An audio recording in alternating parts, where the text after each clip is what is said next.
يلا بينا نعمل ايس كوفي بس في دقيقة ونص، مفيش وقت للكلام، متأخرين على الشغل. يلا بينا. هجيب الهاند بلندر. عايزة اقول لكم ان انا متأخرة جدا على الشغل، يعني انا قدامي بالظبط دقيقة واكون تحت، قدامي بالظبط دقيقة واكون في الشغل مش واكون تحت.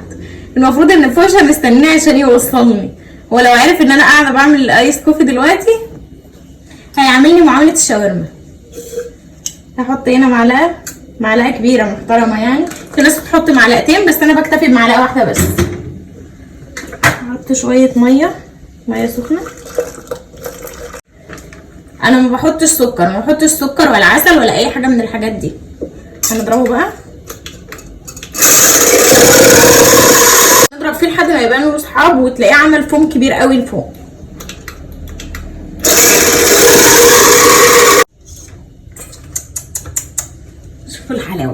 شوفوا الحلاوة بصوا، شوية فوم بس ايه. انا هشرب في كاس العلم ده، هحط بقى الفوم هنا كده، كفايه قوي كده. هحط شويه لبن بقى، ما بحبش اللبن فيه كتير.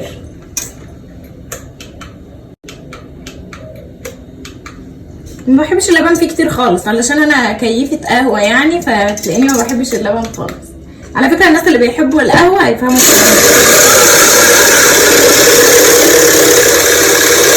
موت. واجيب التهزيق لنفسي كده، بحس اني سعيده، متاكده ان انا هتهزق.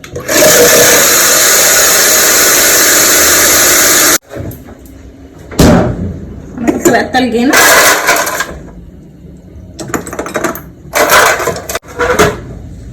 نشوف المشهد السينمائي ده بقى. بصوا لي، واو.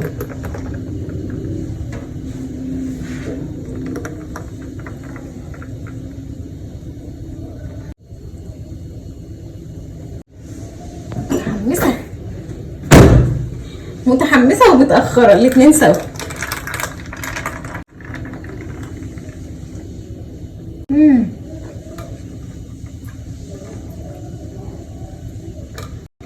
تحفه تحفه تحفه تحفه. باي.